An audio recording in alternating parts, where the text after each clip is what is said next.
Pensó en dejarlo muchas veces, pero el golf no solo le enseñó a competir, le enseñó a ser constante, a seguir solo y a construir su camino en silencio.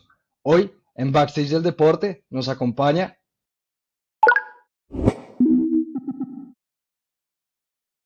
Imanol Camba. Bienvenido, Imanol, ¿cómo vas? Muchas gracias, Fede. Pues nada, muy bien, muy bien. Aquí esperando a la entrevista esta con el podcast, que tenía muchas ganas de hacerla y a ver qué tal sale. Perfecto, muchas gracias. No, pues bueno, cuéntanos tú, haz una pequeña intro, cuéntanos, digamos, sé que juegas golf, pero cuéntanos un poco cuál ha sido tu experiencia, todo este tema. Pues bueno, nada, yo empecé a jugar al golf de una manera bastante graciosa, bastante random. Mi padre no jugaba al golf cuando yo nací. Sí que lo veía cuando él era joven. Había dos canales de televisión en España, la uno y la 2.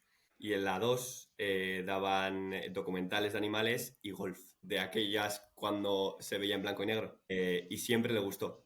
Eh, bueno, pues nada, hubo una de la forma más divertida, en el bar de la esquina de mi casa, había un hombre que jugaba al golf, que habían abierto un campo de golf hace muy poco, cuando yo tenía 4 o 5 años, al lado de mi casa. Y de estas de tomar cafés antes de ir a trabajar, con este hombre, antes de trabajar los dos, este hizo una apuesta con el camarero del bar, que era ciclista, y le dijo que no subía al monte en menos de 15 minutos con la bici.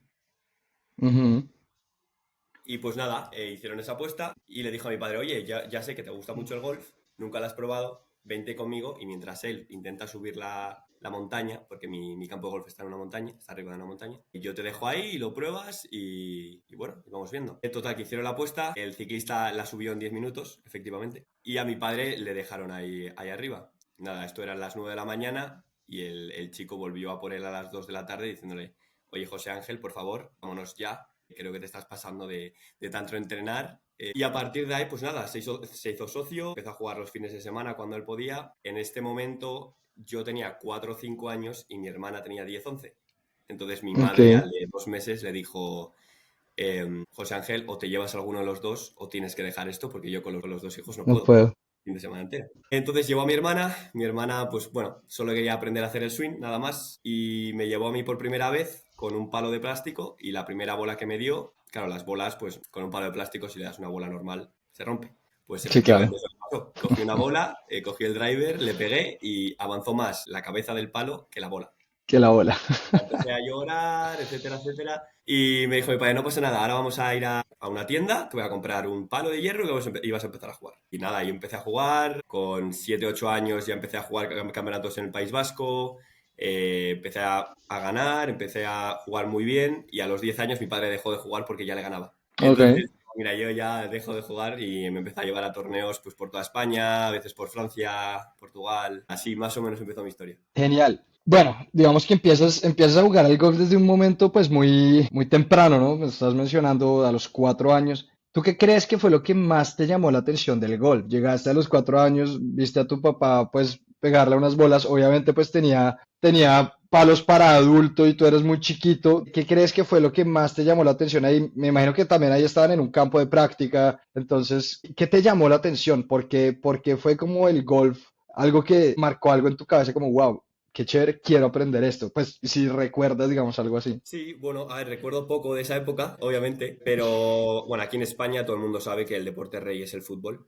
Está años luz Ujú. de deporte. Y todo mi grupo de amigos jugaban al fútbol en aquella época. Y a mi padre eso no le gustaba. A mí nunca me iba a llevar a jugar al fútbol. Entonces creo que la pasión que tenía él por el golf me la inculcó a mí. Y nada, desde muy pequeño me puso clases, me llevó a torneos de club. Sí que es verdad que las clases me ayudaron porque obviamente el golf es un deporte muy individual. Entonces esas clases que eran globales, esas clases que ibas con 3 o 4 niños de tu edad, al final hacías amigos, los profesores la verdad que eran muy majos, sabían perfectamente lo que necesitabas, cómo poder ayudarte a mejorar el juego. Y sí que luego es verdad que, por ejemplo, la Federación Vasca hasta los 14 años tiene una red muy buena de jugadores y está muy bien montado el circuito juvenil. Ok. Entonces, había torneos empiezan los torneos en el País Vasco, pues bueno, no somos muy famosos por tener buen tiempo. Los Ujú, torneos empezaban de mayo a agosto, septiembre. ujú. Todo ese verano solo era jugar al golf, ir con 300, 400 chavales a cada torneo que, bueno, en el País Vasco hay alrededor de unos 12 campos de golf, más o menos. Entonces, Ujú, cada campo de golf tenía un torneo. Luego sí que había campeonato del País Vasco, que era global, que también, bueno, era campeonato de club, campeonato de País Vasco. Entonces había unos 30, 40 torneos en ese verano en los que ibas a ese torneo, jugabas, después de jugar te ibas a la piscina con tus amigos, 7 8 años, pues bueno, te puedes imaginar, ¿no? Jugar el torneo era ujú. lo mínimo. La verdad que eso me ayudó mucho a seguir jugando, porque Ok. es ese circuito. Porque si tú no tienes un objetivo, el objetivo de, oye, tengo que entrenar durante el invierno para luego que mis amigos en verano no me ganen, Ujú. los, pues eso, los de otros clubes que van a venir a jugar al mío o yo voy a ir a jugar al suyo, tengo que ganarles en su club. Creo que eso me ayudó bastante. Acabas de mencionar un par de cosas que me parecen interesantes y me gustaría profundizar y es, dijiste al comienzo como es un deporte muy solitario, ¿no es cierto? Como, ¿cómo ha sido, digamos, el proceso para ti claro, digamos en el fútbol, en el básquetbol o algo así, que son deportes en equipo, pues si a uno un día le da pereza, por poner un ejemplo, ir a entrenar, pues otros lo llaman, oiga, ¿dónde está? Venga, que lo necesitamos, o, sí, como que somos 11 no somos 10, ¿no? Como que pero acá pues depende de ti. Tú vas, claro, ahora me estás contando que se reunían un grupo pues, de chavales, ¿no? Como iban, jugaban, entrenaban y después los torneos y era como tratar de superar lo otro, pero ¿qué crees que fue lo que mantuvo esa motivación en ti inicialmente como para decir, no, yo tengo que seguir, tengo que seguir, tengo que seguir? Y lo uno un poco con lo último que dijiste y es ese objetivo, ¿no? Como ese objetivo de ganarle a los otros, pues creo que se relaciona con eso, pero me gustaría profundizar ahí un poco. Sí, bueno, a ver, es muy difícil. Sabemos que obviamente el golf no es tan físico como puede ser otros deportes, Ujú, pero yo creo que es mucho más mental que muchos otros. ujú, Es muy duro porque, claro, tú tienes que ir, claro, de lunes a viernes tienes clase, puedes entrenar a las tardes, alguna tarde yo entrenaba alguna tarde de lunes a viernes, pero sobre todo cuando más entrenaba eran sábados y domingos. Entonces, ujú. sábados, domingos, estaba muchísimas horas en el campo golf, toda la mañana, comía allí, volvía a entrenar a la tarde y éramos, yo y mi padre estábamos, o sea, estábamos mi padre y Ujú, yo, ambos entrenando por nuestra cuenta. Sí que es verdad que en eso me ayudó bastante mi padre porque me motivaba muchísimo. Mi padre ujú. había fines de semana que eran las 9 de la mañana, no quería salir y me decía mi padre, venga, arriba, arriba, que luego me lo vas a agradecer, porque luego en el siguiente torneo seguro que lo vas a hacer mejor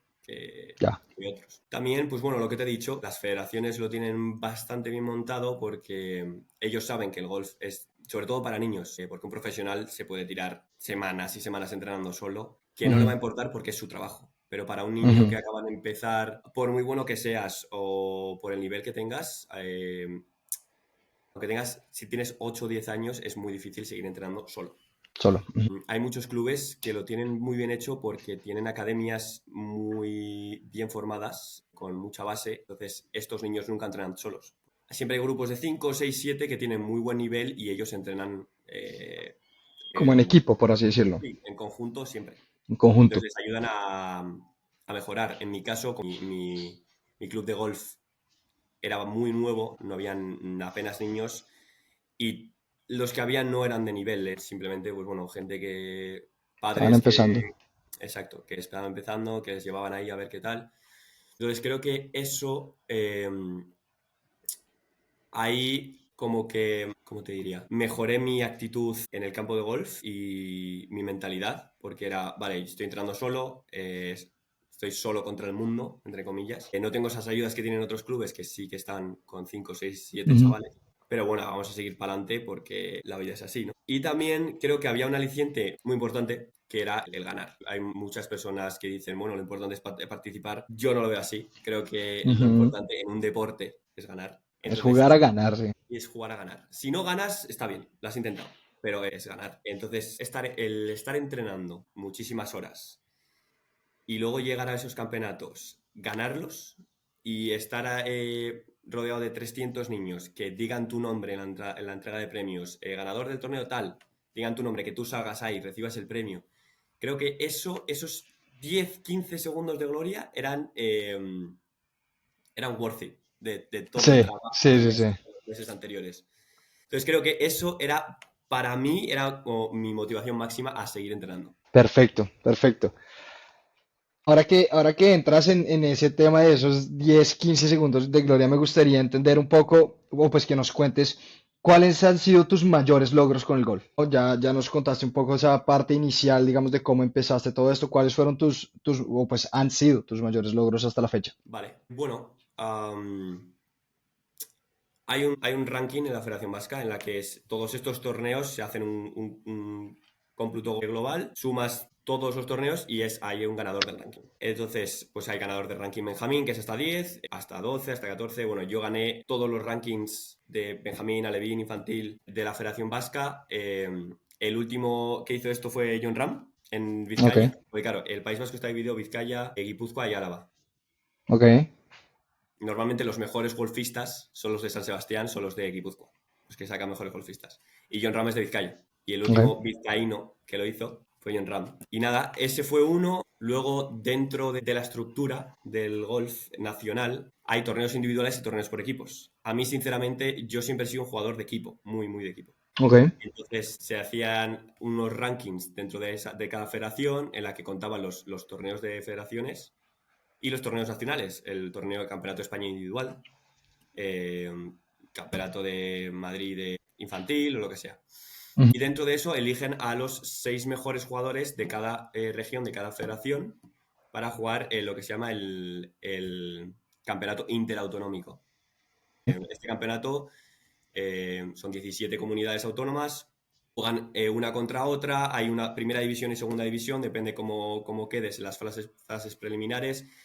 Y pues Andalucía contra Madrid, Madrid contra Cataluña, y luego se llega pues, cuartos de final, semifinales, final. Llegamos 2 veces a la final, ambas veces perdimos, pero bueno, una de ellas fue contra un jugador ahora mismo que está jugando en el Leap Golf. Esa fue una de ellas. Siempre he sido seleccionado para los campeonatos con la Federación Vasca a nivel nacional.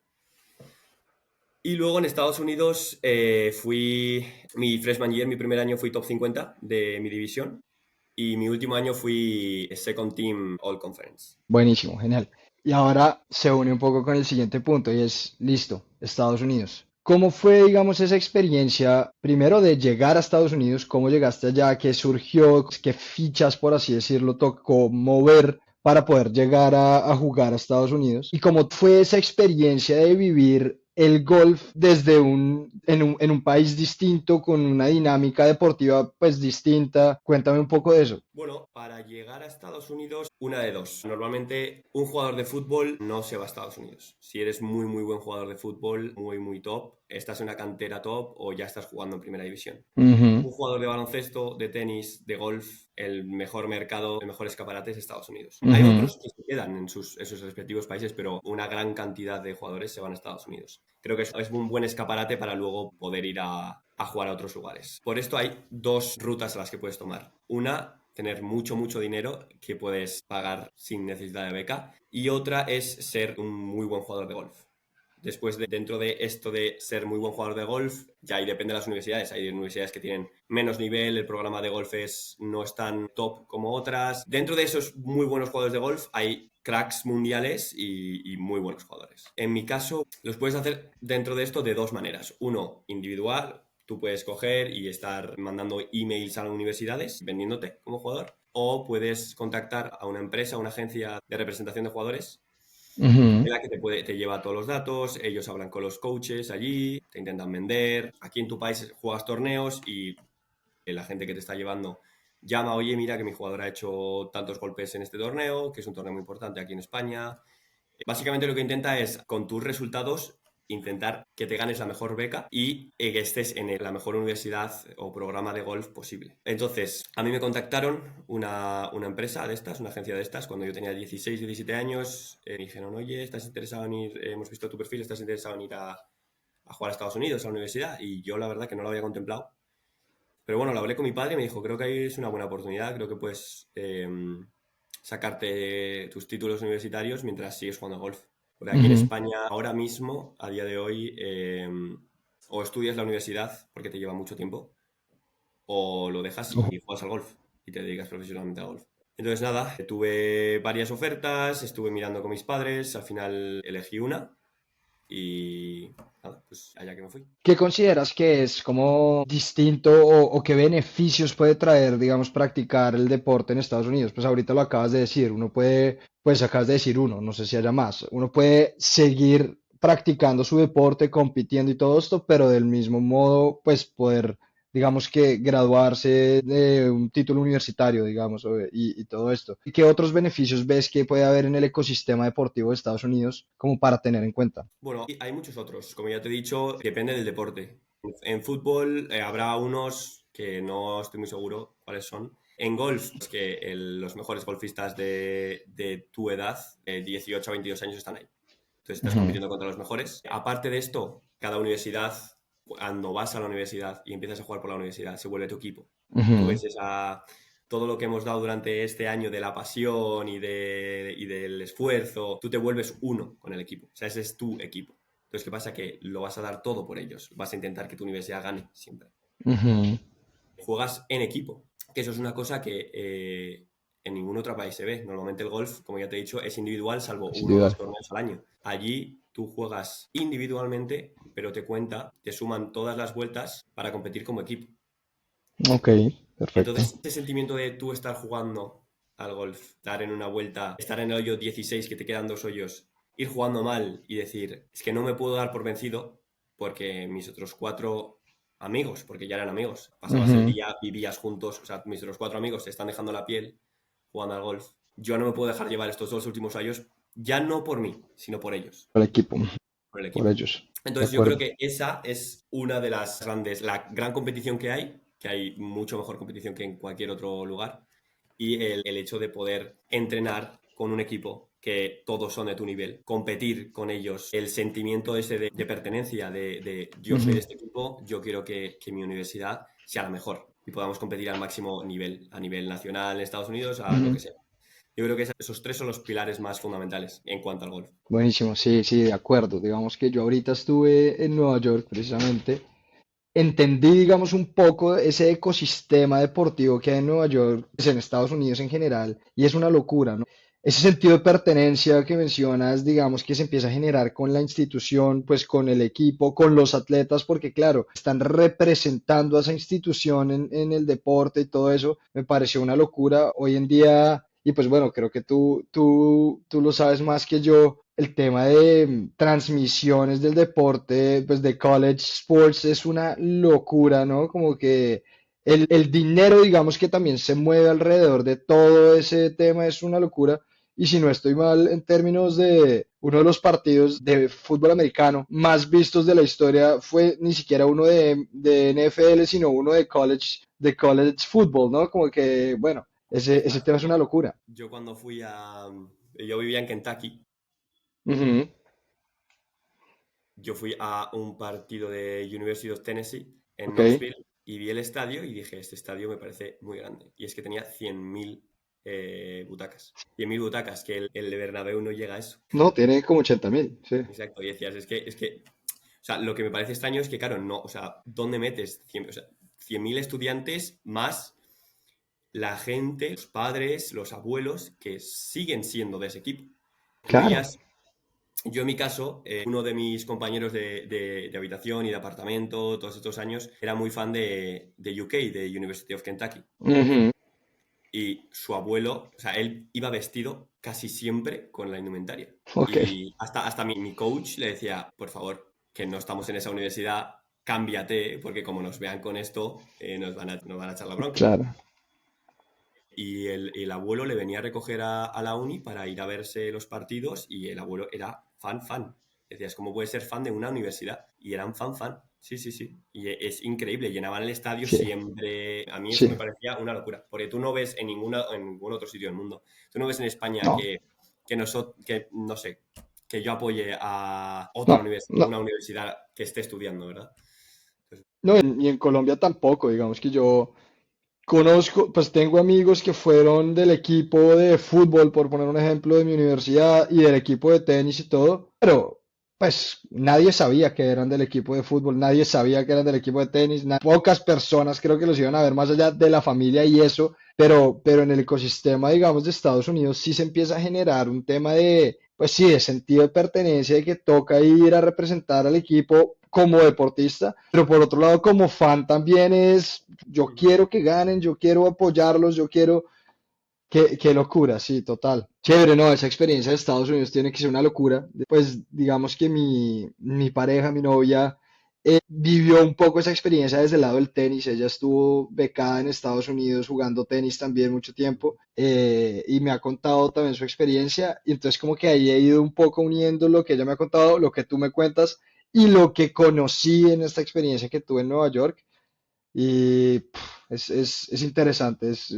Yo creo que sería chévere poder, pues hubiera sido chévere poder vivir eso. En dado caso, cuando tenga hijos, sería chévere poder hacerles vivir esa experiencia, Yo, ¿no? Fede, te lo recomiendo, ¿eh? O sea, yo si tienes hijos, te recomiendo que si se les da bien algún deporte, mandarlos para allá porque es un aprendizaje. Entiende que te vas con 18 años, normalmente con 18 años no te has ido de casa de tus padres nunca. Te vas con 18 años a 7.000 kilómetros, tienes que pasar una aduana en la que te Ujú. miran todo, documentos, luego tienes que llegar a la universidad, tienes que ver cómo... Porque yo el primer día que llegué,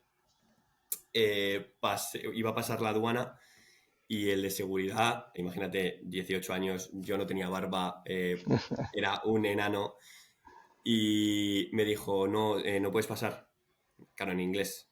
Y yo, claro, ¿cómo que no puedo pasar? Estoy ya en, estoy en Filadelfia, ya no, Sí, ya, ¿cómo que no ya puedo pasar? llegué, como Por así que favor. no? Y me miró así fijamente y dijo que no, hombre, que es broma. Claro, me vio, yo qué sé, primera vez en Estados Unidos, tal, y dije, a este le voy a dar. Y claro, sudores fríos. Claro, claro.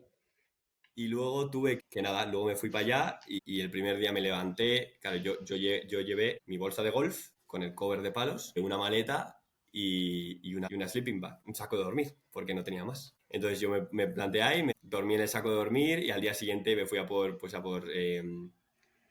mantas, a por Sí, almohadas. claro.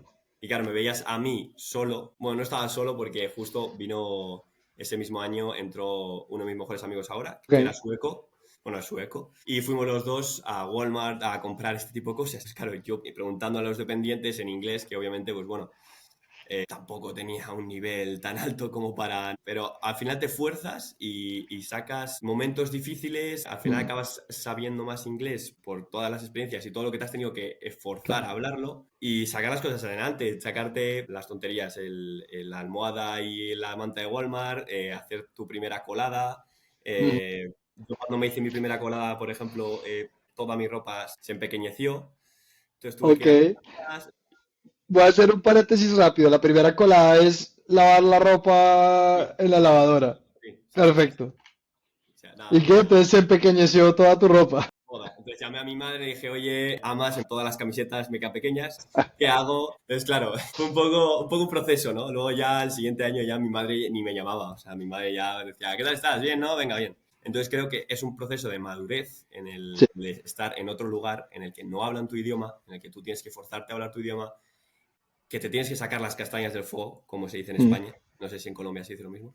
No, Es no, sacar pero los creo que problemas entiendo. adelante. Sacar los problemas adelante. Casi que salir un poco de tu zona de confort, ¿no? Como Exacto, que, exacto, totalmente. Entonces, al final, bueno, y sí que es verdad que, bueno, yo ahora vuelvo a mi casa y, bueno, veo que las conversaciones, después de irme a Estados Unidos, de las conversaciones con mis amigos las veo y digo, qué bien hice en irme porque he visto mundo ujú. y creo que Entonces, de pienso de otra una manera perspectiva. distinta ahora. Creo que pienso de una manera distinta y que si no me hubiese ido, pues igual seguiría allí o igual tendría otra forma de vida. De Entonces, acuerdo. yo lo recomiendo 100%. No, totalmente de acuerdo. Yo viví pues un poco esa experiencia, no desde la parte deportiva, pero desde la parte más, entre comillas, profesional, con una aplicación de libros que yo monté con unos socios y nos ganamos un programa del gobierno chileno, un programa de aceleración de emprendimientos y nos fuimos a Santiago de Chile. Yo estuve viviendo en Chile y me pasó algo similar, ¿no? Como que uno estando fuera de su casa, digamos, saliendo de esa zona de confort de su casa, pues de padre y madre, como de esa comodidad, uno aprende a las buenas o a las malas, ¿no? Como que se le achica la ropa, a cocinar, pues bueno, los primeros días uno solamente come huevo, pero ya después se aburre del huevo, entonces bueno, ¿qué más puedo hacer, no? Como que, pero sí, eso sin duda yo creo que lo hace madurar a uno y le amplía mucho la perspectiva de vida porque pues es conocer otra cultura, entender otras cosas y eso yo creo que es muy, muy poderoso y lo ayuda a uno a crecer mucho, ¿no? Súper. Hoy en día, digamos que sigues, digamos, en el ámbito de atleta profesional, compitiendo, digamos, y todo esto, o en qué nivel estás. Ahorita, pues lo quiero poner, digamos, sobre el episodio que estamos hablando. Ambos estamos haciendo un máster en marketing deportivo, ¿no es cierto? ¿Qué objetivos, digamos, que tienes con esto y qué te motiva, digamos, de seguir por el ecosistema deportivo para avanzar? O dejarle a las personas enseñar, aprender? ¿Qué te motiva en ese sentido? Bueno, yo a raíz del golf descubrí que, bueno, lo que más me gusta, golf, baloncesto, fútbol, a mí me encanta ver deporte, hacer deporte. Ujú, En vez de Netflix, si hay un partido de cualquier cosa, me lo veo. Entonces, llegó un momento que cuando me gradué, yo empecé a trabajar, pues eso, trabajé en la Federación Vasca de Golf, organizando ok, estos torneos que anteriormente te había dicho de los niños y tal, ujú, organizando ese tipo de torneos. Y dije, vale, esto creo que es lo que me gusta. Esto es lo que me gusta. ¿Qué puedo hacer para aprender más sobre este tema? Entonces, nada, ujú. descubrí el máster este marketing deportivo, que bueno, une los dos mundos, el mundo en el que yo estudié y el mundo en el que me he pasado toda mi vida, que es el mundo deportivo. Ahora mismo, bueno, ahora mismo no estoy compitiendo. Sí que es verdad que en verano jugaré algún torneo que otro. Pero bueno, creo que me quiero centrar más en el mundo laboral. Creo que es Ujú, donde puedo ayudar más a la sociedad, como se diría. ujú. Sí, Y nada, en esas estamos. El mundo del golf nunca lo voy a dejar, obviamente. El golf siempre va a estar ahí conmigo. Quién sabe, igual hasta acabo trabajando también de golf otra vez. Pero sí que me gustaría pues, expandir un poco mis conocimientos en cuanto a todo lo que he vivido y lo que estoy aprendiendo este año en este máster. Y bueno, intentar llegar lo más alto que se pueda. perfecto. Ya yo creo que vamos a ir cerrando, pero he escuchado que el deporte como tal en el País Vasco es distinto, ¿no? Como que se maneja de una forma distinta. Me gustaría que me cuentes un poco de eso, porque sí me lo han mencionado un par de personas y me dice, oiga, chévere que hablen de eso, porque es distinto al resto de España, digamos. ¿Por qué es distinto? ¿Qué consideras que es distinto en ese sentido? Bueno, a ver, en el País Vasco, qué difícil pregunta. Me estás metiendo aquí en un lío. Bueno, sí que es verdad que bueno, deportes como el golf, el tenis, ese tipo de cosas, Ujú, pues se maneja igual que en cualquier otra disciplina. Sí que es verdad que tenemos fama de pelear mucho. Entonces nosotros, pues como te he dicho antes, jugamos estos torneos de equipos y sí que individualmente eh, no éramos los mejores, pero por equipos siempre llegábamos a esa Final Four. ok. Siempre llegábamos a estar ahí arriba, pues con Andalucía, con Madrid, con Cataluña y bueno, nosotros creo que éramos el top 4. Y sí que es verdad que, bueno, por individualidades, la verdad que o sea, no destacábamos porque esas tres federaciones tenían muchos mejores jugadores que nosotros. Creo que los vascos destacamos por eso, destacamos por la garra Ujú, que sacamos ya sea pues, en fútbol, en tenis, en golf, en baloncesto, lo que sea. Y sí que es verdad que, bueno, es muy reconocido las cosas que hace el Athletic Club de Bilbao, las cosas que hace la Real Sociedad, de solo fichar jugadores de la tierra. ujú. Eso lo que hace es que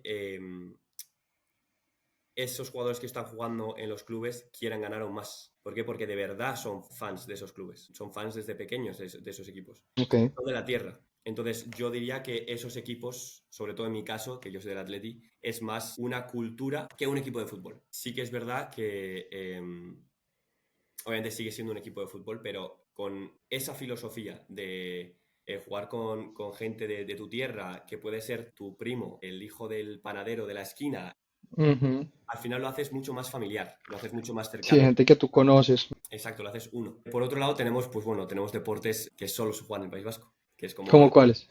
la escupilota, por ejemplo, que la escupilota es en euskera, pero se llama pelota vasca, que Ok, literal es una pelota, no una pelota de tenis, como te puedes comprobar, es una pelota dura, muy dura. Y ok, con la mano le pegan a un frontón, que un frontón es como si te una pared. Es una pared, ya. normalmente verde, y le pegan. Y el que falle, ha fallado. O sea, es como si te digo tenis, pero en vez de contra uno, contra la pared.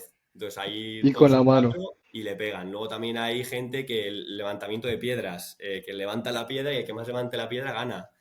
Luego hay otro, por ejemplo, que van con una hoz, que es bueno, una desbrozadora, para Ujú. cortar la hierba, pero en vez de eléctrica, manual. Van cortando Ya, ya, ya, ya. la hierba y el primero que llega a esos, no sé, son 20-25 metros, gana. Ya. Entonces, bueno, esa es nuestra cultura al final. Yo creo que cada país tiene su cultura, dentro de cada país, cada región tiene su cultura. Pues en Andalucía, por ejemplo, tienes el flamenco, Ujú. cosas, pues nosotros, bueno, somos un poco más brutos y tenemos gente que recoge piedras y que se las pone en el hombro, ¿no? Y Sí. bueno, creo que es bonito porque se sigue llevando, no son deportes en los que practique mucha gente o lo haga mucha gente, pero sí que se sigue llevando y sí que en televisiones territoriales tú lo pones y lo puedes ver perfectamente cada día. Entonces, bueno, creo que es muy bonito esa cultura. O sea, al final el Ujú. deporte como tal, sí que hay muchas regiones que tienen diferentes culturas. En la vasca yo creo que el deporte está dentro, está muy, muy arraigado, muy, muy metido dentro de esa cultura. Sí, lindo. Me parece muy chévere y sí, lo que mencionas pues lo veo muy claro. Es un tema más cultural, ¿no es cierto? Como que va, trasciende netamente un tema de, entre comillas, un deporte típico mundial, sino no, son actividades o deportes, digamos, que se han ido establecido culturalmente ahí y se transmiten a nivel local y la gente los ve y la gente compite y todo esto, pero pues porque claro.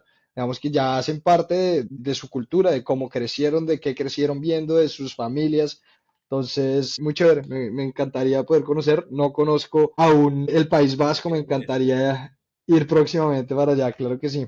Y bueno, digamos que ya no nos queda mucho tiempo. Creo que igual nos va a tocar hacer otro episodio porque me quedan muchas preguntas del País Vasco, del golf, del Leaf Golf, de tu opinión del Leaf Golf que está pasando ahí, de la Ese no es NBA. compromiso, ¿eh?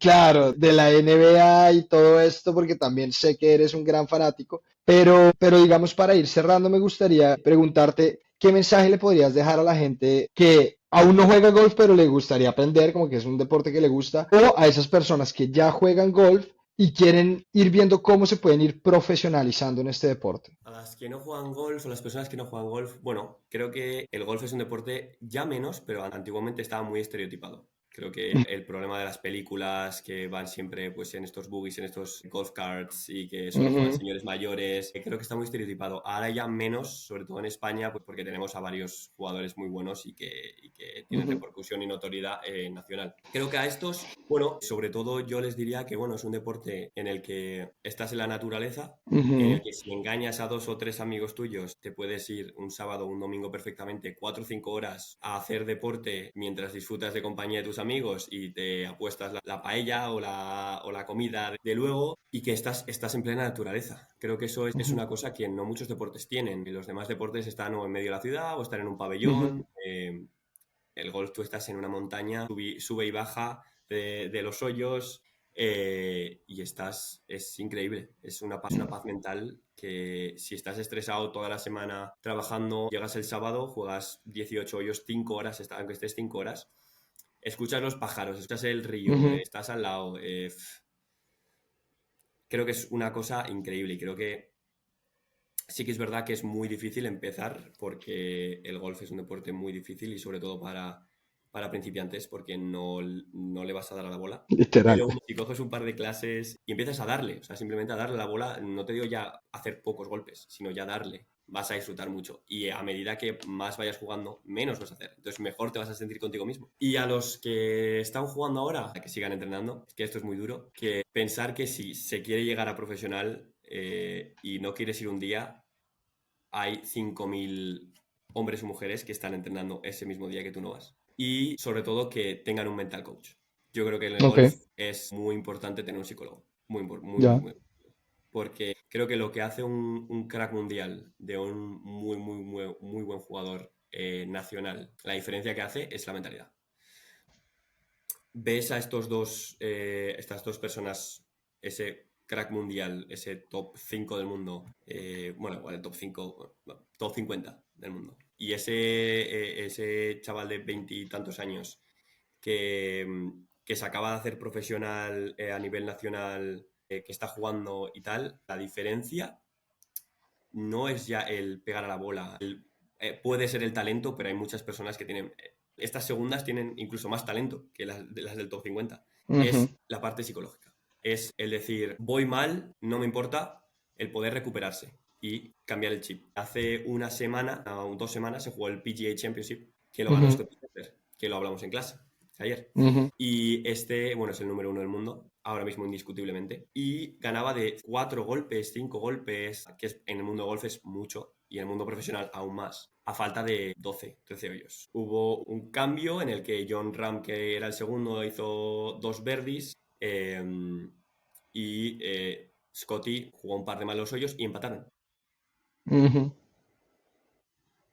Ese momentum lo tiene John Ram. El momentum Claro, en el que estás 5 golpes por abajo y ves que justo tus 2 buenos hoyos son los 2 malos hoyos del que tienes por del encima otro. y le empatas, de normal, si lo hubiese pasado a cualquier otra persona, no al número 1 del mundo o a cualquier otro, al número 200 del mundo, Se cae. es difícil recuperarse eso. ¿Qué pasa? Que él es brutal, o sea, tiene una mentalidad que es increíble y acabó ganando de 4. Entonces, es muy importante porque la diferencia es mínima, técnica es mínima. La gran diferencia entre los top jugadores y los que no lo son, es la parte mental. De cabeza. No, y estoy completamente de acuerdo y voy a mencionar un tema que a mí me encantó de una charla. A mí me encanta, pues yo jugué tenis mucho tiempo, no a nivel tan profesional, pero jugué tenis mucho tiempo y competí y todo. Y pues sin duda uno de mis referentes en el tenis era, o pues yo creo que a nivel mundial es Roger Federer, ¿no? Hace poco, el año pasado, si no estoy mal, di una charla en una universidad que le dieron un diploma y él decía que estos datos a mí me impactaron. Él decía, oiga, yo gané el 80% de los partidos que jugué, pero únicamente gané el 54% de los puntos que jugué. Y entonces uno dice, wow, solamente ganando un poco más de la mitad, ganó el 80% de los partidos y además, pues, es uno de los mejores tenistas de la historia, sin duda. Y parte de lo que él decía y es parte de cómo él manejaba el tema de jugar era cómo reaccionas a un punto, ¿no? Claro, puedes ganar el punto y entonces ahí te creces y bueno, voy ganando todo, y te confías y entonces ahí la cagas. Pero también si la cagas y después fallas el siguiente punto, entonces se empieza a convertir como en una cascada. Entonces él decía es, nada, no importa qué pasó en el punto anterior, voy a jugar el siguiente punto de ceros. No importa si gané, no importa si lo perdí. Este es el punto que tengo que jugar. Y creo que se une un poco pues con lo que mencionas del golf, que claro, si uno dice, bueno, pum, hice un bogey, después en el siguiente hoyo ya está tensionado porque hizo un bogey, después hace otro bogey y se empieza como a derrumbar y por el contrario se empieza a confiar si hace un birdie o no sé. También va muy, muy relacionado con la personalidad de cada uno. Hay muchos que, por ejemplo, en el mundo del golf, hay muchos que son muy... que tienen esa cosa de exteriorizar todo, de Sí, meten, sacar puño, tal, y hay muchos otros que no dicen nada. calladitos. Hacen un 8 y hacen un 3 y es la misma reacción.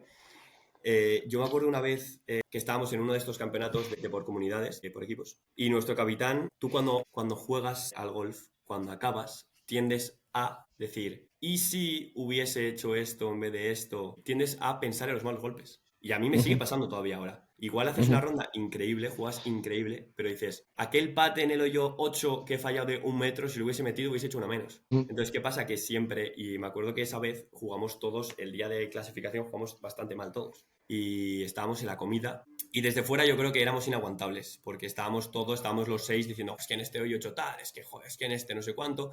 Y luego ya no es solo de ti, es que ya el golfista tiende a quejarse del campo, que el campo Claro. no tiene nada que ver, que puede que esté en malas condiciones, pero no tiene nada que ver.